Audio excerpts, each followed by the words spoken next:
Now, when you drink, if you drink on a Friday and you tell me you only drink on weekends and it's not that big of a deal, I have a stunning fact for you. It takes 8 days for your brain to recover from one drink on a Friday. I grew up in a highly addictive era. The crack era is one that can be examined and looked upon as what we're going through today with the opioid addiction. Yes. But we saw a lot of families destroyed in New York City. A lot of young men who may have had potential but didn't either understand the potential that they had are now just coming home and trying to get their lives together because they were handed out massive sentences.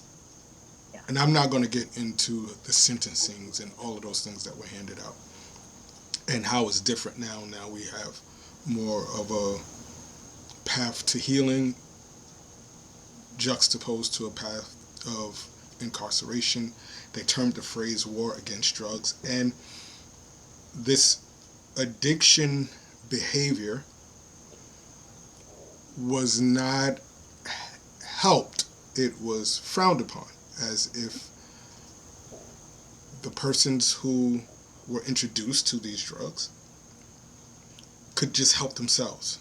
And I remember having those conversations around the dinner table with our family because we had persons that were impacted.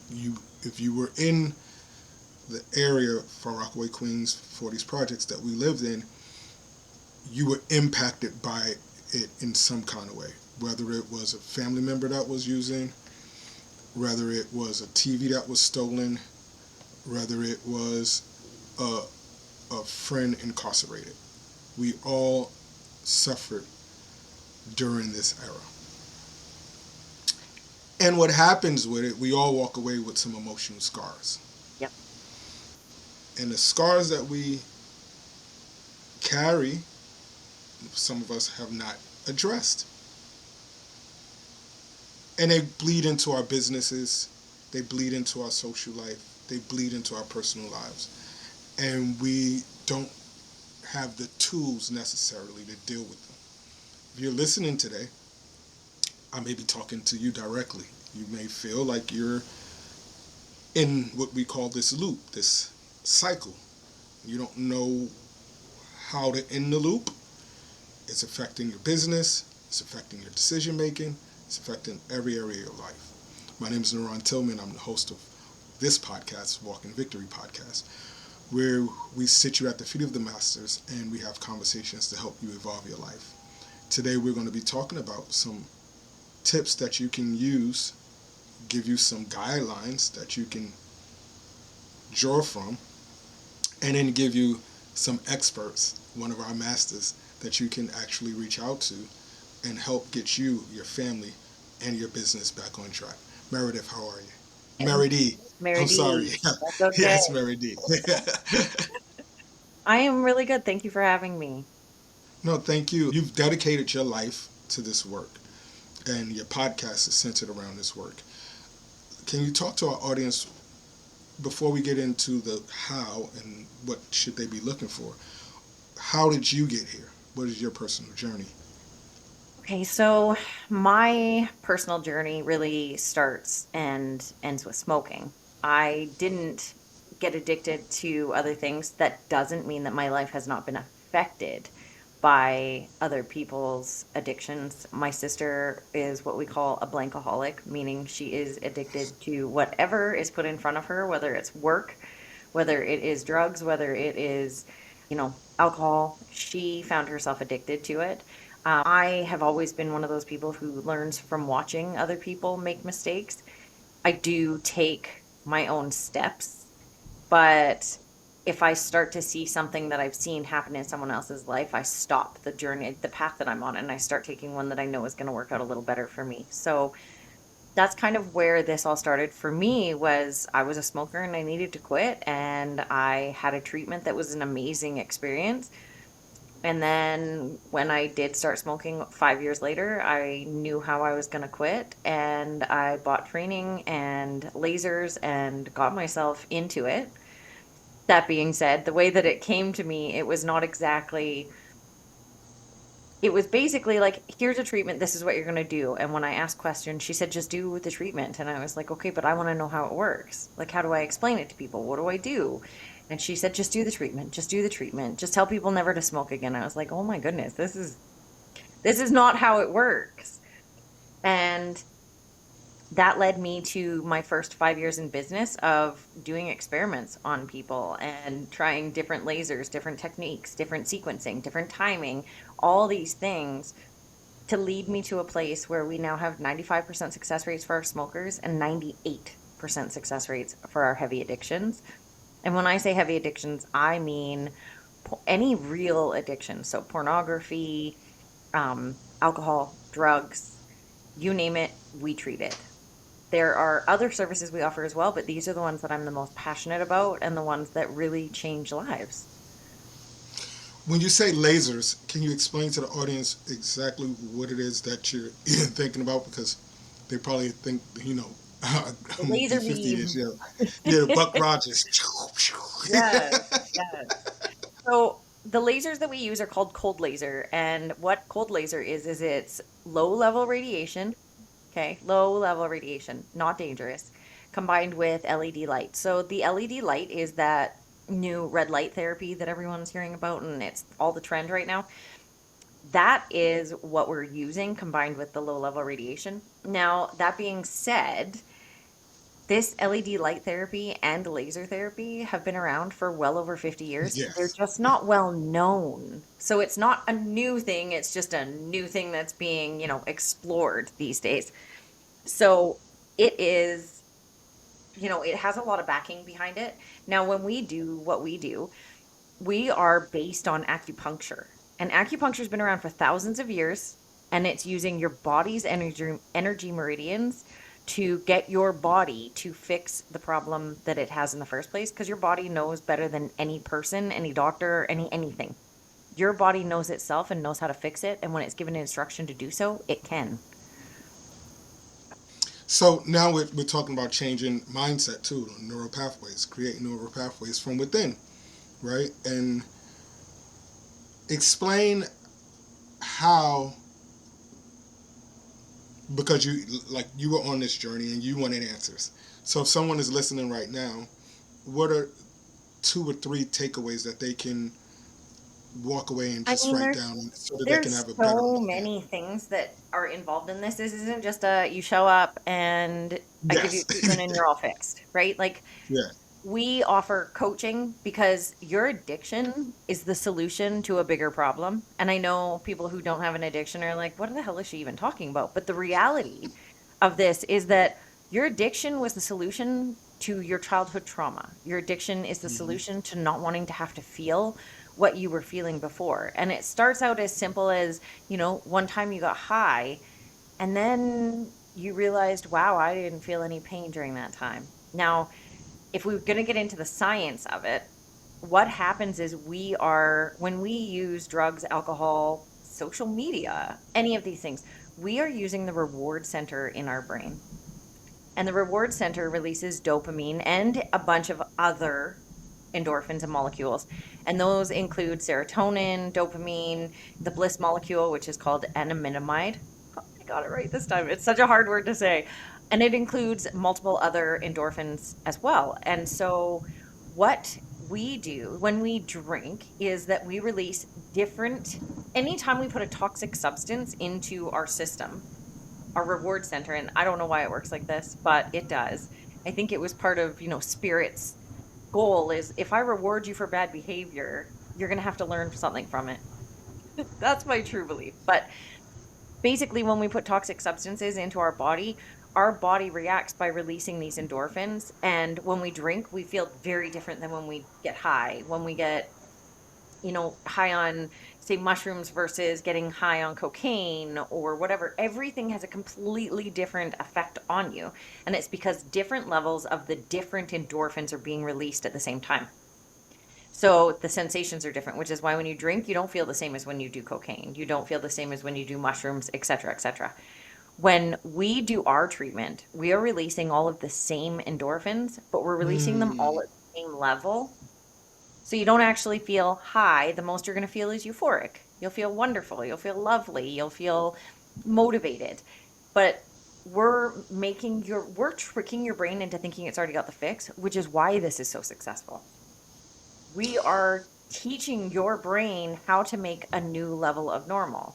And I think the thing that most people don't understand, and it's taken me years and years and years of research to get all of the information on how addiction works and all of the things. I have found that the problem with all of our addictions is that any kind of long-term use, and I say that way because 30 days, 2 weeks, 30 days, 10 years, 30 years, whatever the term of your use is long-term use. Anything over trying at one time is long-term use. Now, when you drink, if you drink on a Friday and you tell me you only drink on weekends and it's not that big of a deal, I have a stunning fact for you. It takes 8 days for your brain to recover from one drink on a Friday. So if you are going to drink next Friday, you never recovered from last Friday. So you are never your best self, ever. You don't let your kids, your family, your life, your business, nothing in your life sees the best version of you if you drink every weekend.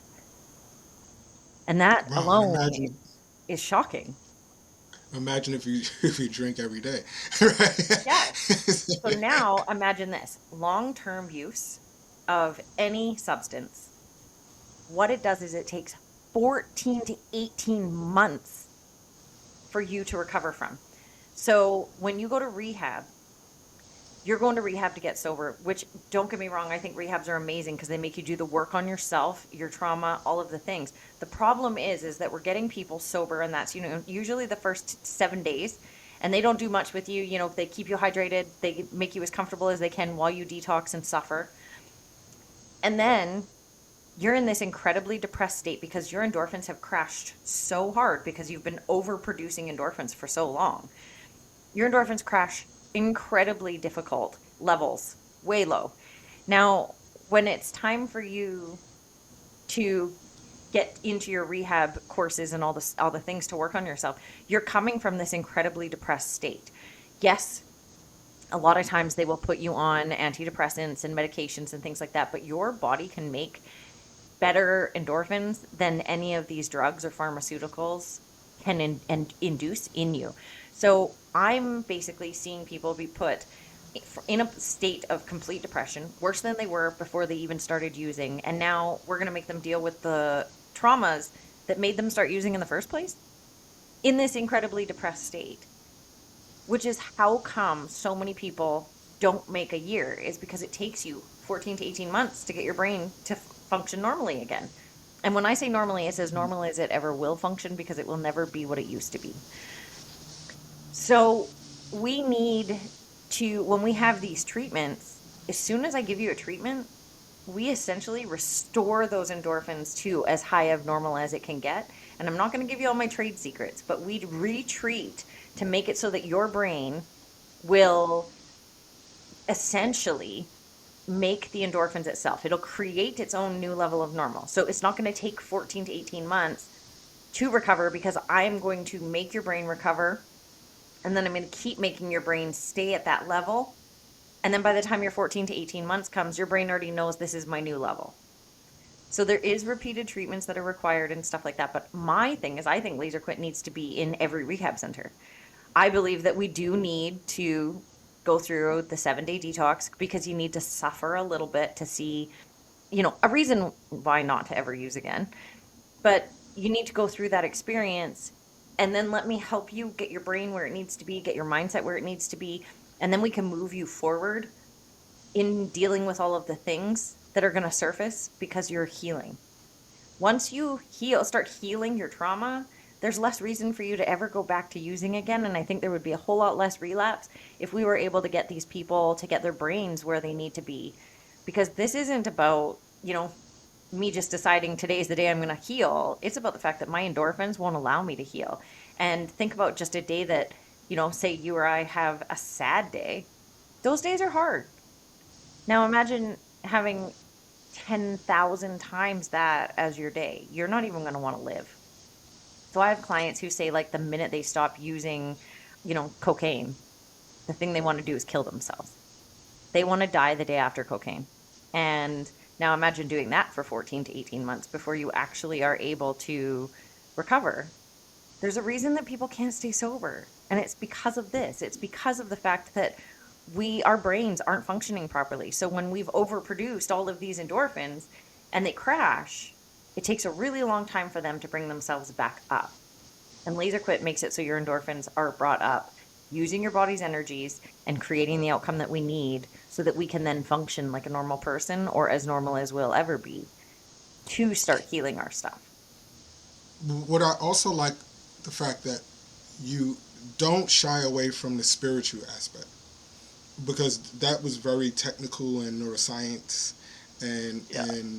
forward thinking and use of the things that are accessible to us and finding out how to use those things that are available to us and make them conducive for healing.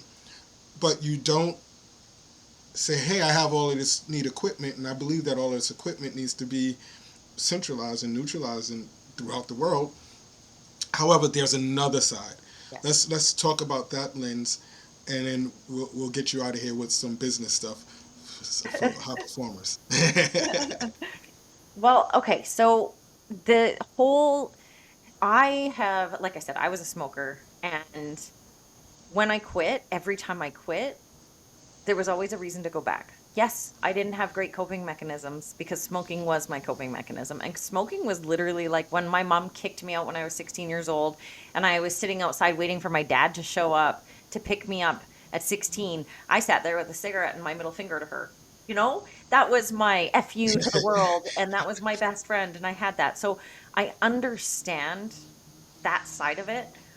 But until I started doing the work on myself, that was always the place I wanted to go back to. And that's where addicts also are. And we do what I call it is dry drunking. So essentially someone is still acting out their misbehaviors without using a substance to do so. Like, I have an alcoholic friend, and well, I wouldn't call him a friend anymore, but he was an alcoholic. He's been sober 7 years, but he just relapsed. He called it a honesty relapse and stole money from people, including myself. He's stone cold sober and acting like an addict. So oh, if we oh yeah. don't if we don't heal the shit, we're gonna still do the same actions and we're never gonna move forward in our lives. You know what we call that? When me and my friends hanging out, we were like, "Yo, man, you're crack, you're acting like a little crackhead. Tendencies is popping up. Yeah. You know, you're not, you don't use crack, but you got some crack-like tendencies, and they're showing themselves. What is that?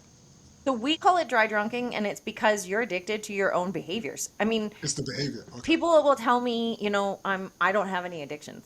And I'm going to go ahead and call BS, because every single one of us are addicted to something. It doesn't matter what it is. And right now I will tell you that I may be addicted, but I'm not doing or acting in my addiction. So I was a smoker. And then I found that marijuana helped because I broke my neck when I was 16, and marijuana Mm. really helped me with my pain. You know how quickly I got out of control with my marijuana smoking? I smoked more doobies than cigarettes ever because they tasted better, they made me feel better, all of these things. I will tell you that it's been 16 years since I've had a drink, and I've only ever drank maybe 25 times in my entire life.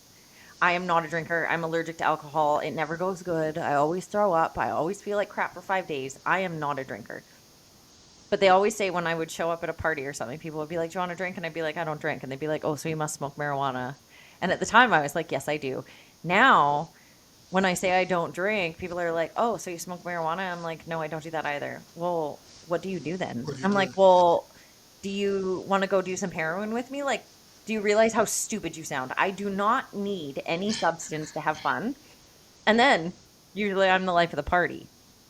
For example, I just had a surprise party for my 22-year-old daughter, and I rented the one of those massive bouncy castles, but it was the water slide version.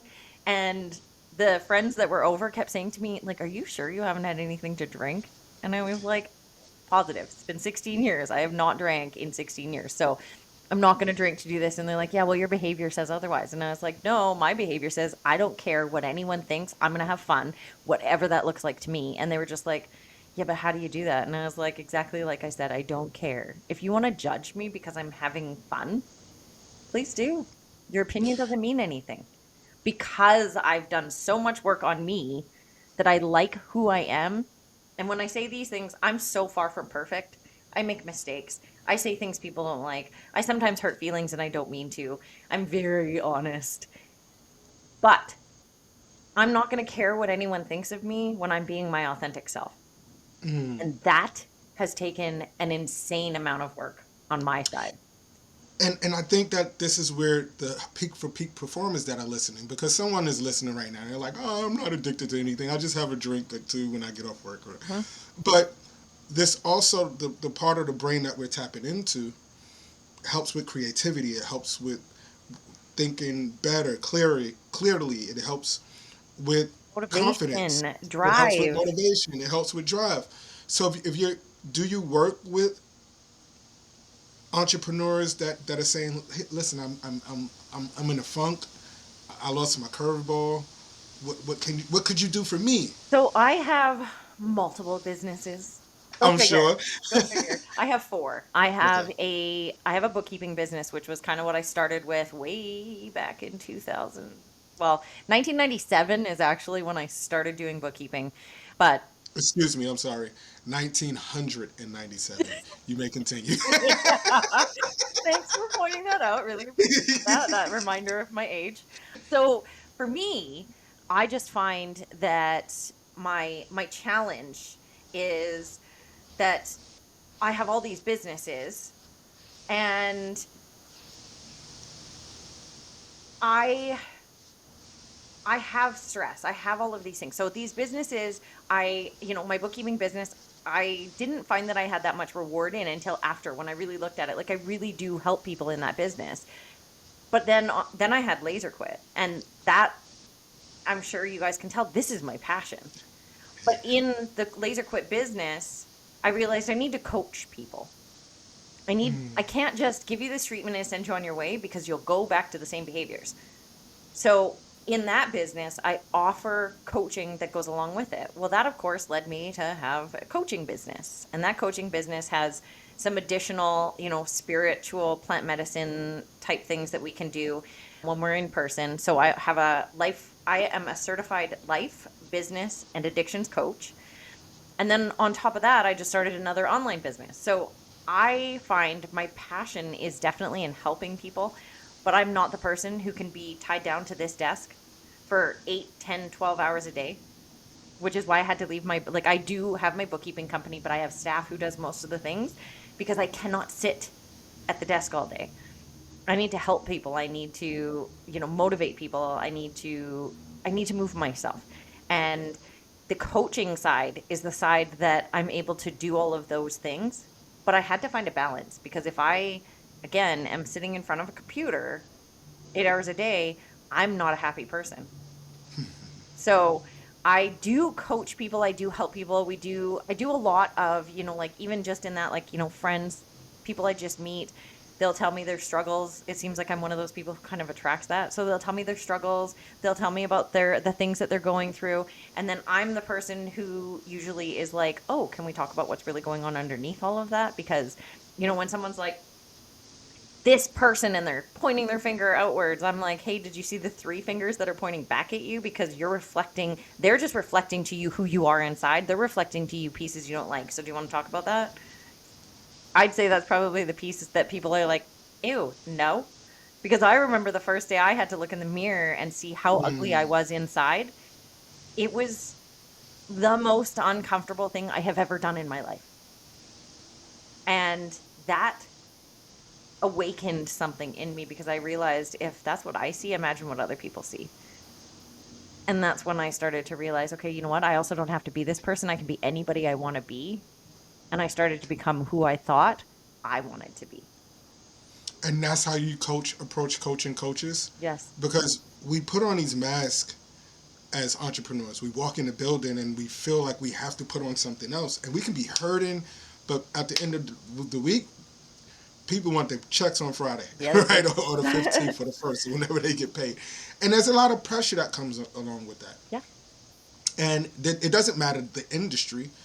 And what we find now is there's an uptick where these social leaders who create jobs and help push the economy were usually disciplined. We're finding now that a lot of them are not as disciplined. They may be disciplined in one area, but they're struggling in so many different areas. But it's hard for them to find someone that's going to be honest with them and say, this is who you are and this is your struggle. And I don't care how much money you have, Kanye, or Yeah. how much money you have, Elon Musk. If you don't deal with it, you're going to self destruct. Having Yes. 30 kids, $1 billion is not going to satisfy whatever you're looking for. Yeah. Yeah. And that's as much as it's, I would say that a lot of people appreciate that about me. It's also the thing that if someone were to say something negative about me, that would be their problem. And it's so funny because at my gym, there was some talk about me, and it was because I was so honest. And my people who love me would be like, "Oh, well, why don't you like her?" And they'd be like, "Oh, well, she said blah blah blah." And people are like, "Oh, she called you on your shit and you didn't like it. Fair. All right. Can't look at yourself. That's a you thing." So like I would say my strongest trait is also one of the number one reasons that perhaps people find me offensive. And I'm okay with that because But I it's, am so authentically myself that even if I'm going through the struggle and I'm coaching someone, I'll say to them, like, hey, I'm also going through a struggle right now. yes, I'm not a yes. perfect person. I'm going through some things right now, but while I'm talking to you, I'm able to learn about myself in this because that's how the universe works. So here's the thing, though, right? That's the superpower in for the business, but you've learned to blend the business. You don't just take off the business hat and the coaching hat in the real world. This, I think that your superpower is that this is who you are in business. If I'm sitting down with you, you're going to coach me the same way if we've met each We're other best friends. at a coffee shop Yep. and was drinking lattes, and I said, hey, this is what I'm going through, you're going to coach me Yep. because this is who you become. Yep. When did that shift happen? When did you I move from feel this I feel like it was 16-year-old broken person to this? right. I feel like somewhere in my 30s, I had this like realization that like I had a pretty rough childhood, I would say. Compared to a lot of people, it's not, but I try not to also compare trauma. For me, I had a rough childhood. I had a mother who never liked me from the beginning and showed it in every way. So she would often make fun of me. I would when I was young, people would tell her, "Oh, you should put her in modeling," and "Oh, you should do this. Oh, she's so beautiful." And my mom would be like, "You need to sit down and shut up. You're not as beautiful as you think. You're not this. You're not that. You're none of these things. You're not good enough." And she would also say things, like just all of these different things. And then at some point, I want to say around 30, I literally just all of a sudden had this moment of, you know what? I have done so much work on myself, and if you don't like it, you can F off. And it allowed me to step so wholly into my authenticity where I will also be the first person to, if you come to me and say, I I found you quite offensive when you said this, or I found that when you said this, it was, it came across as this. I can also understand that, you know what, you're seeing through your own trauma goggles and I'm seeing through my own trauma goggles. So though I may have said that to you, my intention behind it was this. That being said, the road to hell was paved with good intentions. So I will like make my own apologies. I'll own my stuff and say, you know what? You're right. I'm sorry. I didn't look at it from your perspective when I said it. I was looking at it from my own. I own that. I apologize for that. How can we make it better? And how can I behave in a way that will not hurt or offend you in the future because I care about you? Right? So what do you Hmm. need from me? And I often say that to my kids. Like my daughter will call and just start like venting and I'm like, "What do you need from me? Who do you need from me right now? Do you want me just to be I'm not very good at just being the girlfriend who's like, "Yeah, your boyfriend's a jerk." I'm not. I'm usually the person who's like, okay, I hear everything you're saying. So are you ready to dig into yourself in this situation? Because it's always you. Yeah. So I often ask both my kids when they call, okay, what do you need from me in this moment? Because I don't want to be the person who is, like, and I've been the person who's like, well, here's my opinion. And then my kids are like, yeah, well, I didn't call for your opinion. I called because I Yeah. needed to vent. And I'm like, okay. So now when they start, as soon as they take a breath, I'm like, okay, what do you need from me right now? Who do you need from me right now? Do you want your best friend? Do you want the coach? Do you want someone to just listen? Like, what are you looking for when you call me right now? Because I've got options here. And So I you need listen to to your listen. podcast. If I'm listening to your podcast right now, what are some of the takeaways? Explain to the audience what they would get when they sit down and hear you and your sister actually go on about life or whatever So that topics. podcast is temporarily paused. My Oh, sister and I sorry. have, my sister's been going through a lot with her grandbaby being born and being super. We've paused that for a little bit, but in the episodes that we have recorded in the 2 years that we were doing it, we talk about all of these things. We talk about life. You'll see me own a lot of my own shit. You'll see me say, oh, yeah, I made an error there. You'll see her start to grow, and you'll see, like, within, I want to say, about 7 or 8 episodes where I say to her, okay, look, you keep spinning everything around on me. And as much as I understand, because everything is about me, it's also about you. So when are you going to start owning it? And it was really uncomfortable for her. And then it spun and she was able to start having those conversations. So we talk about all of the things and we work through all of our issues. We work through our issues with each other, with our children, with our businesses, with our boyfriends, with you name it, we talk about it because most of them are not talked about. And it's about our two separate spiritual journeys because she's a yoga teacher. So her spirituality is yoga and I'm a yoga teacher by like I have my yoga teacher training certification, but I don't teach yoga. Yoga is a religion. The teaching of yoga asanas is one of the many limbs. So we're coming from very different angles, but we're both very spiritual and the basis of it is the same. So it's a really interesting listen. We had actually gotten a lot of feedback at the very beginning where people were like, Meridee, I hear you own a lot of things, but I see your sister spin it around on you. And I was like, oh. And then I heard one and I was like, oh, I'm going to call her out on this. And so I did. And it really evolved our conversations. So And, and I'm pretty sure I made you all closer. it did. It made us a lot closer. We've had our Yeah. ups and downs and we've had our challenges, but we have definitely worked our way through a lot of those. Well, you're going around and you're spreading this message. I myself too teach yoga and I'm a pastor and preacher and been for some several years. So I see the world through several lenses too. So I totally get it. I coach and everything. But what is the theme? You've come up with this great healing modality. You have stuff that can help people, but I can't get from New York. I would have to travel from New York all the way to you in order to get to get your assistance at the level that you can offer it. Yes. I'm pretty sure that we can do some telemed stuff, Yep. but for it to really take hold and be effective, The we would have to treatment do some needs in to be person done. stuff. Yes. Yes. So So there are what's your some plan? options though for this. So Mm-hmm. what we are currently doing, because this needs to be a worldwide thing, period. There's no question about it. What I'm currently doing is there's a couple things. So I currently own 7 locations of my own. And then I started partnering. So, like this one's always the one I use, the fat melting machine, the Sonobello. They offer that in all these different spas. And what they do is they train people on their machines, and then those people offer them and they pay Sonobello to do so. And I thought, oh my God, what a genius idea.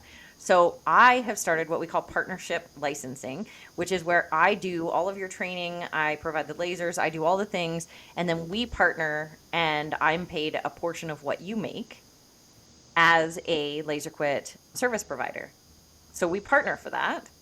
So that's one option. Another option is I am looking for an investor who can help me blow this business up. I have 4 businesses. I am definitely doing all the things, podcast appearances and all of these things. So I'm working on it. but someone with a lot of influence could very quickly change the game in this business. And I would love for someone to step in and do so. And I am willing to sell a portion of my business to do it because the greater good is the ones that are going to benefit from this. This isn't all about the money for me, this is about the success of other people. And the sad part is, I can only reach so many people with two hands.